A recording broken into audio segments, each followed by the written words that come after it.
corps. Et même quand il partira de ce monde, et qu'elle ne les a jamais vus, il les a déjà vaincus. La Bible nous parle d'Abraham, des pères de la foi. Ils ont salué les choses, ces choses qu'ils attendaient, qu'ils n'ont jamais eues. Mais la Bible dit qu'ils étaient des vainqueurs. Ils étaient les conquérants, ils étaient les pères de la foi, ils étaient les héros de la foi. Hébreux 11 parle d'eux comme des héros de la foi. Pourtant, ils ont salué ces choses avant, à distance. Parce que leur foi était au-delà des choses que le monde pouvait leur donner. C'est pourquoi ils attendaient que non. Ce à quoi nous croyons, il n'y a que Dieu qui peut nous le donner. Dieu va leur donner cela dans le monde à venir. Donc, bien aimé, essayons de comprendre ce que tu vas conquérir dans le monde physique actuellement. Ce n'est pas parce que tu vas le voir ici.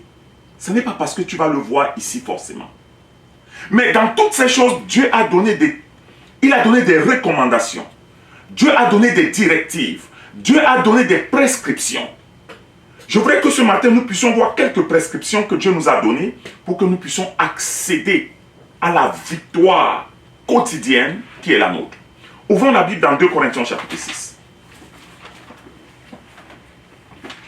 2 Corinthiens chapitre 6, j'espère que Dan est là.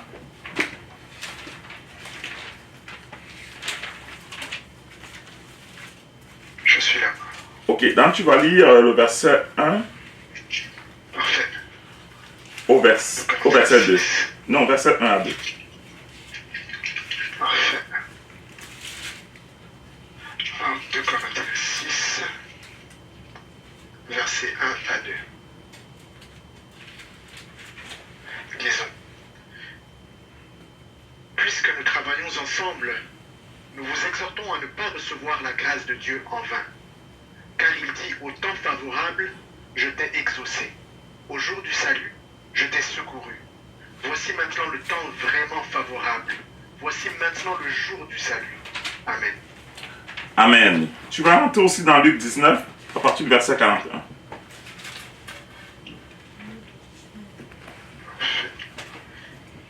Le 19.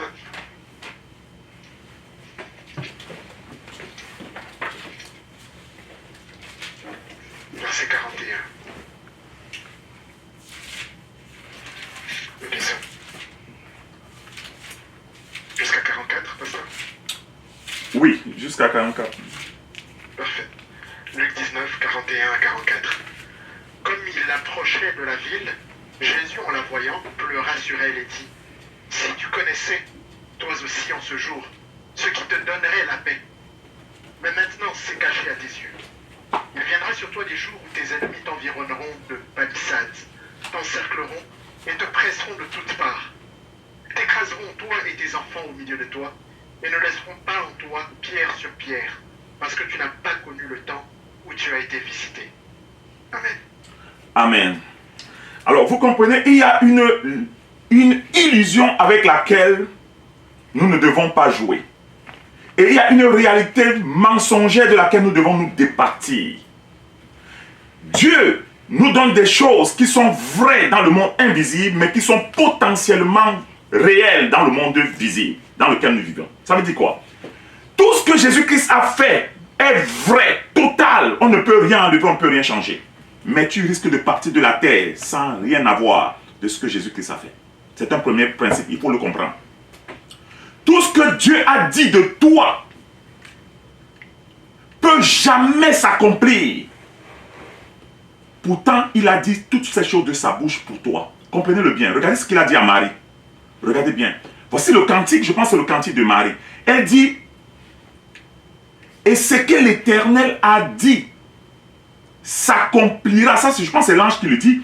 S'accomplira pour celle qui a cru. C'est-à-dire que quand on est venu annoncer à Marie, non, ça c'est Élisabeth qui dit cela à Marie, c'est Élisabeth.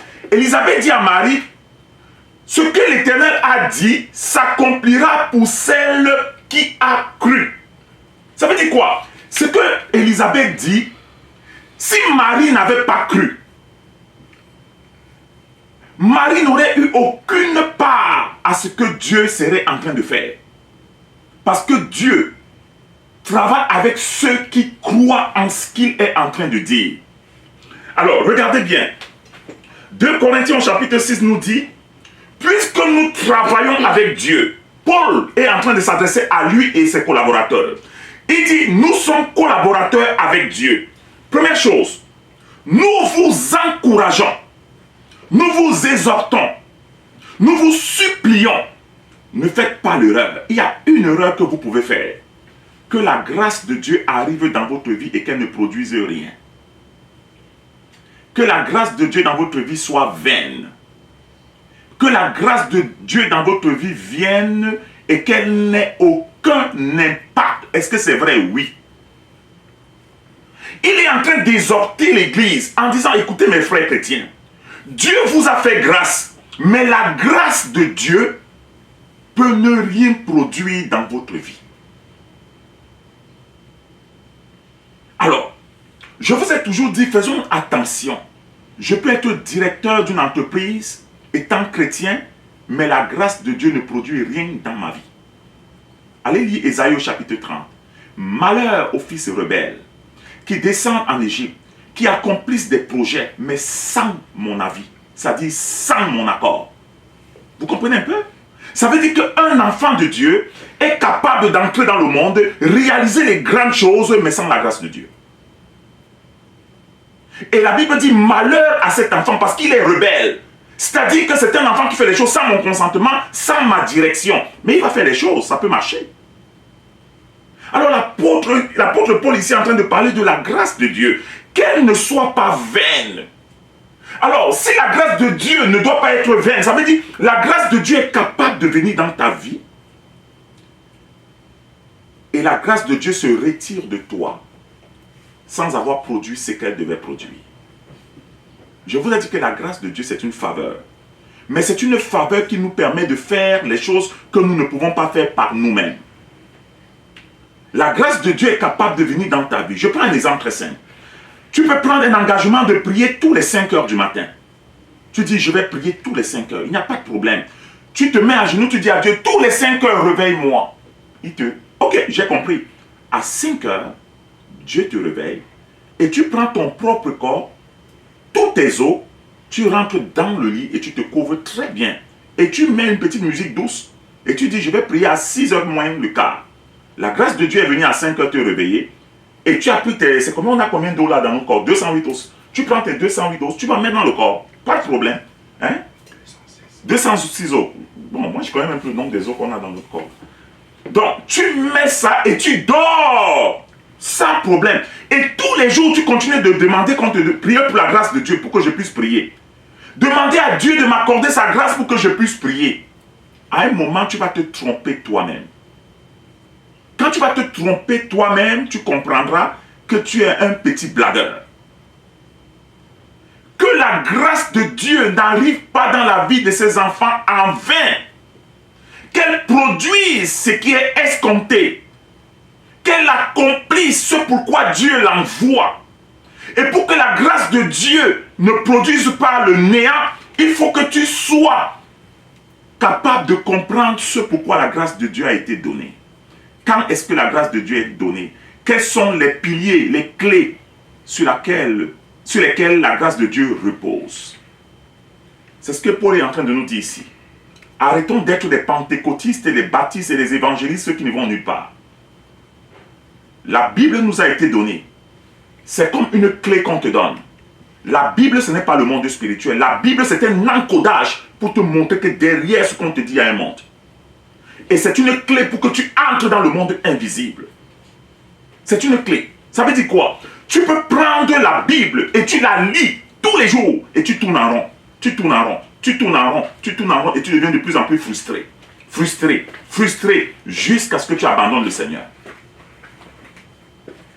Mais tu peux prendre la Bible et commencer à lire la Bible, comprendre tout ce qui va se passer dans ce monde. Être capable de dire à quelqu'un exactement, demain à 8 heures, il y aura tel événement sur la terre. Parce que tu as lu la Bible. Ça veut dire quoi? Ça veut dire que tu as arrêté d'être un blagueur. Tu as arrêté d'être un blagueur. Tu as voulu aller plus loin. Plus loin. Bien aimé, je vous dis la vérité. Arrêtons de nous tromper, de nous séduire. Dieu est avec nous tous les jours, mais sa grâce peut produire 0 dans notre vie. Tu peux être directeur d'une entreprise, être le plus frustré, et Dieu n'a rien à voir avec tout ce que tu es en train de faire. Parce que tu ne connais pas le chemin de la grâce. Parce que tu ne comprends pas comment la grâce de Dieu opère. Parce que la grâce de Dieu ne t'a jamais rencontré. Parce que la grâce de Dieu ne te connaît même pas. Voici ce que Paul est en train de dire. Car au temps favorable, quel est le temps favorable? Au temps favorable. Donc quand nous marchons avec Dieu, Dieu marche en des temps. Dieu fonctionne dans des saisons. Il dit j'ai un temps pour toutes choses. Quand tu pries Dieu lundi, bien aimé, crois. Parce qu'au temps favorable, il va te visiter. Au temps favorable. Donc il y a deux choses qu'un enfant de Dieu doit apprendre à faire. Première chose, mettre son temps à lui pour chercher Dieu. Deuxième chose, attendre le temps favorable. On appelle ça le temps kairos. Le temps kairos, c'est le temps favorable où Dieu vient à ta charge, où Dieu vient faire marcher toutes choses pour toi. Alors je veux qu'au temps kairos, le temps kairos où Dieu a arrêté que les choses vont marcher pour toi, que cela ne soit pas vain. Que cela ne soit pas vain. Que cela ne soit pas vain. L'un des éléments qui nous tue, c'est la distraction. Et la distraction ou dans la maison de Dieu. C'est-à-dire, nous faisons toutes choses dans la maison de Dieu, mais sans Dieu. Nous animons et nous ambiançons la maison de Dieu, mais sans Dieu. Quand le temps kairos arrive, nous sommes étrangers. On ne sait pas quand le temps de Dieu est arrivé. Nous prions, mais nous ne connaissons pas le temps kairos. Parce que nous ne savons pas lire les temps de Dieu. Il y a un temps marqué pour toutes choses. Quand quelqu'un est dans la maison de Dieu et il ne sait pas lire les temps de Dieu, la frustration, l'aigreur vont prendre les devants. La frustration et l'aigreur vont prendre les devants. Le temps favorable, c'est le temps kairos. C'est le temps où Dieu décide qu'il va venir te visiter. Et ce temps-là, tu as une responsabilité, c'est de le trouver. Écoutez, il dit nous sommes collaborateurs. Ça dit que Dieu ne fait rien parce qu'il va faire tout seul. Non! Quand tu appelles Dieu, sois prêt. Habakkuk a dit, j'avais présenté une complainte à l'Éternel. J'étais à mon poste et je veillais pour entendre. Il ne dit pas pour entendre, pour voir ce que l'Éternel me dirait. Et qu'est-ce que je lui répliquerai suite à ma complainte? Ça veut dire quoi? Il avait fini de prier. Et il a dit, je ne vais pas dormir. Je vais maintenant rester pour voir ce que le Seigneur va me dire. Donc si tu finis de demander à Dieu des choses et que tu vas jouer au casino, quand Dieu va venir, tu ne le verras pas. Si tu finis de demander à Dieu des choses et tu te mets à chanter comme un perroquet pour la louange à Dieu, c'est bien. Il n'y a pas de problème à ça. Mais quand il viendra, tu ne le verras pas. Il faut que ton esprit soit à l'éveil, que ton esprit soit de garde. Parce que quand il viendra, il va déposer une parole dans ton cœur. Mais si ton esprit est distrait, je ne dis pas ton corps, parce que nos esprits sont très distraits. C'est pour ça que je vous ai dit, la force d'un chrétien, c'est de contrôler son cœur. C'est de contrôler les émotions de son cœur et les mouvements de son esprit. C'est ça la force d'un chrétien. La force d'un chrétien, ce n'est pas de chanter les louanges à Dieu. Non! La force d'un chrétien, ce n'est pas de barricader le ciel avec plein de louanges et des adorations qui ne vont nulle part. La force d'un chrétien, c'est de connaître le mouvement de l'Esprit de Dieu. Dans son esprit, savoir à quel moment il faut se lever. Lorsque tu comprends ça, tu sais déjà où tu vas. C'est pourquoi Habakkuk nous a enseigné cette grande leçon. J'attends à mon poste pour voir ce que l'Éternel me dirait. Il n'a pas dit pour entendre, il a dit pour voir. Dieu va te dire des choses que tu dois voir. Pour voir ce que l'Éternel me dirait suite à ma complainte, c'est-à-dire suite à ma prière. Tu as fini de prier et tu attends quand Dieu va maintenant venir te parler. Quand il va te dire je t'ai exaucé, tu ne seras pas là. Et puis la frustration va continuer. Après, l'aigreur va continuer. Après, tu vas dire, j'étais pentecôtiste, j'étais ancien d'église, je suis parti de là, je suis devenu baptiste. On m'a baptisé 5 fois là-bas. Il faut arrêter au théâtre. Au temps favorable, la grâce de Dieu doit porter le fruit. Au temps marqué par le Seigneur. Ça veut dire, après avoir bavardé dans la prière, tais-toi et écoute. Si le premier jour, ce n'est pas le temps kairos, attends le deuxième jour. Si le deuxième jour, ce n'est pas le temps kairos, attends. Attends. Si cela tarde, attends. Attends, ça va venir. Immanquablement, le Seigneur va venir. Immanquablement. Ça peut prendre 5 ans, mais attends. Ne commence pas à aller à t'agiter. Attends. La chose la plus frustrante pour un pasteur, c'est de chercher ses brebis où il doit les trouver, mais il les trouve tous dans des pâturages des démons. Parce qu'ils ne savent pas attendre. La chose, je vais vous dire, pourquoi est-ce que nous suivons Jésus? Nous suivons Jésus à cause de sa constance. La chose, si tu veux marcher avec un chrétien, et si tu veux faire confiance à un chrétien, essaie de porter sa vie sur sa constance. Jésus a dit, je suis le même hier, aujourd'hui et éternellement. Ça veut dire qu'il est constant, il ne change pas. La chose qui nous dérange, c'est parce que nous changeons beaucoup. Je suis le même hier, aujourd'hui et éternellement. Ça veut dire que tu peux me faire confiance. Mais le problème avec nous, c'est qu'on ne peut pas faire confiance à un chrétien. La plupart du temps, nous sommes très changeants et variants. C'est-à-dire que si tu dis à un chrétien, aujourd'hui nous allons marcher ensemble, demain tu vas plus le voir. Et après demain tu vas le revoir. Ça veut dire quoi? Il est inconstant dans ses voies.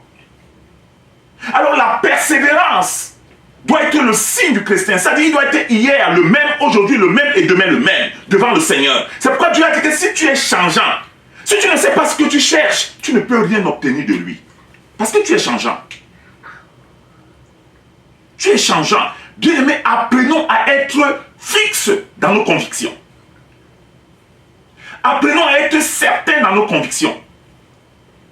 Les vents peuvent paraître contraires, mais restons fermes. Je vous dis la vérité. C'est pourquoi le Seigneur, quand il dit, quand je viendrai dans le monde, est-ce que je vais trouver la foi? Non, il va trouver la foi, mais quel type de foi? La foi des gens inconstants. Alors, regardez bien. Au temps favorable, je t'ai exaucé et au jour du salut, je t'ai secouru. Ça, c'est une réalité dans l'invisible. Mais ce que j'ai déjà fait là, ça peut porter la vanité. C'est-à-dire, je peux revenir dans ta vie, je te retrouve frustré. Je peux rentrer dans ta vie, Dieu peut venir dans ta vie et trouver que tu es frustré. Pourtant, il t'a déjà exaucé. Pourquoi? Parce que tu n'as pas reconnu les jours de ta visitation. Alors la vie spirituelle, c'est comme la vie naturelle. Le ciel est comme la terre, sauf que le ciel est parfait. Avant le péché, Dieu quittait le ciel et il venait sur la terre. Il se baladait entre le ciel et la terre, il n'y avait pas de problème. Ça veut dire quoi? La terre, c'est l'avant-goût du ciel. Si tu comprends les choses de la terre, ça ne sera pas loin que tu comprennes celle du ciel. Alors, voici la réalité. Et notre réalité, c'est celle-là. Quand Dieu t'a déjà exaucé dans l'invisible, si tu es sensible, tu vas commencer à fonctionner dans le visible, même si tu n'as pas les évidences. Quand Dieu t'a déjà dit, c'est toi ma fille, je vais te donner un enfant, dans l'invisible, il te l'a déjà dit. Quand on est venu parler à Marie, elle n'avait pas d'enfant. On lui a parlé, c'était spirituellement qu'on lui a parlé. Elle n'avait pas d'enfant. Mais quand on lui a parlé, qu'est-ce qu'elle a dit? Elle a dit, je suis la servante du Seigneur. Qu'il me soit fait selon sa volonté. C'est-à-dire, elle a accepté le réma de Dieu. Et quand elle a accepté le réma de Dieu, elle a pris les dispositions nécessaires pour cela. Mais il n'y avait pas encore d'enfant. Autant marqué, donc autant kairos, l'Esprit de Dieu l'a recouvert par sa puissance et le Christ est entré dans son ventre. Vous comprenez ça? Bien-aimés, ne fonctionnons pas comme des aveugles. Ne fonctionnons pas comme des aveugles. La Bible est un livre pour nous ouvrir les portes dans le monde invisible. Il dit à vous, il a été donné de comprendre les mystères, ça veut dire les secrets du royaume des cieux. Le royaume des cieux n'est pas visible. C'est un royaume invisible. Mais il vous a été donné, vous avez reçu le don. Ça veut dire quoi? Ça veut dire que si tu passes le temps à dormir et à lire tes versets bibliques comme un mantra, comme un chapelet, tu n'iras nulle part. Demande que le mystère de Christ te soit révélé. Et que lorsqu'il te sera révélé, combat dans la prière pour accéder dans ce mystère et pour le prendre. Et quand tu vas le prendre, tu ne le verras pas au chevet de ton lit. Tu vas le prendre dans ton cœur, par la foi. Et plus tard, tu vas le voir se manifester. C'est pourquoi la grâce de Dieu est vaine dans la vie de plusieurs personnes. Nous nous fatiguons à bâtir les chrétiens, mais chaque fois nous moissonnons du vent avec des chrétiens instables, des chrétiens fallacieux et des chrétiens qui sont comme la loterie. Nous travaillons pour exhorter les chrétiens à en faire des chrétiens mûrs, mais tous les jours, les chrétiens que nous sommes en train de bâtir sont comme la paille. Pourquoi? Parce qu'ils veulent que Dieu vienne mettre tout dans leur bouche. Que Dieu vienne et mette tout. C'est-à-dire, il dort Et le lendemain, il se retrouve qu'il a 3 épouses qu'il voulait épouser, qu'il voulait marier, au chevet du lit. Il devient polygame, très bien, Dieu l'a exaucé. Et qu'après un téléphone sonne, c'est toi qu'on voulait pour que tu sois directeur de notre entreprise. Et puis un autre jour, non vraiment, vous comprenez ça, il faut arrêter le théâtre. Il faut combattre. Il faut être un chrétien aguerri à l'art de la guerre, à l'art du discernement, être capable de comprendre qu'est-ce que le Seigneur est en train de dire, être stable dans ses voies, même si on entend des mauvaises nouvelles, qu'on soit stable. Qu'on soit stable.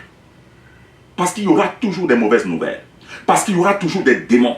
Parce qu'il y aura toujours des principautés qui vont toujours faire leur travail. Nous serons toujours dans le feu. Nous serons toujours dans des eaux bouillantes. Et si on n'est pas stable, nous n'aurons que nos yeux pour pleurer et le Seigneur sera toujours sur son trône. Vous connaissez la salutation des chrétiens. Comment va la famille? Dieu est au contrôle. Comment va ta femme aujourd'hui? Alléluia. Voilà nos réponses. La religion. La religion. Peut-être de nos jours ça a changé. Avant tu demandais à quelqu'un comment va ta femme, il te dit Alléluia. Il te dit Alléluia. Après il te dit que frère, priez pour moi, ma femme est en train de mourir. Mais je t'avais demandé comment va ta femme, tu as dit Alléluia.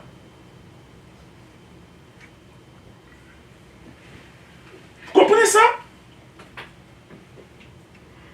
Il dit, eh bien, c'est maintenant le temps, le moment favorable. Aujourd'hui c'est le temps favorable. Ça veut dire que quoi? Ça veut dire que Dieu est toujours aujourd'hui. Parce qu'il a dit, je suis celui qui suis. Donc je suis toujours aujourd'hui. Le temps favorable pour Dieu dans le spirituel, c'est aujourd'hui. Dieu n'a pas de demain. Dieu n'a pas d'hier. Donc aujourd'hui, si tu fais les choses avec Dieu, comprends qu'aujourd'hui, tu traites avec lui dans l'invisible. Traite avec lui dans l'invisible aujourd'hui. Et crois que Dieu, aujourd'hui, dans l'invisible, t'écoute. Qu'il travaille pour toi. Mais fais une différence entre l'invisible et le visible. Parce que dans l'invisible, tu opères avec Dieu par la foi. Et dans le visible, tu as besoin de ce qu'on appelle la persévérance. C'est-à-dire la patience. Que la patience fasse son œuvre. Parce qu'il faut que le temps invisible ait son temps marqué dans le visible pour que tu puisses avoir ou bien voir ce que Dieu t'a promis.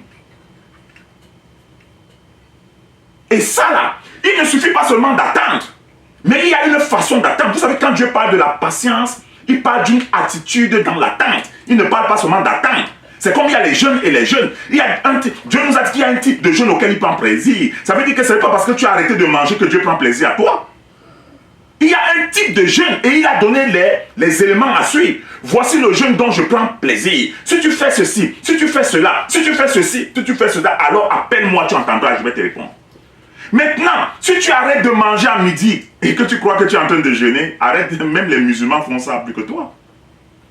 Les bouddhistes font ça plus que nous. Mais rien ne change. Donc il faut comprendre.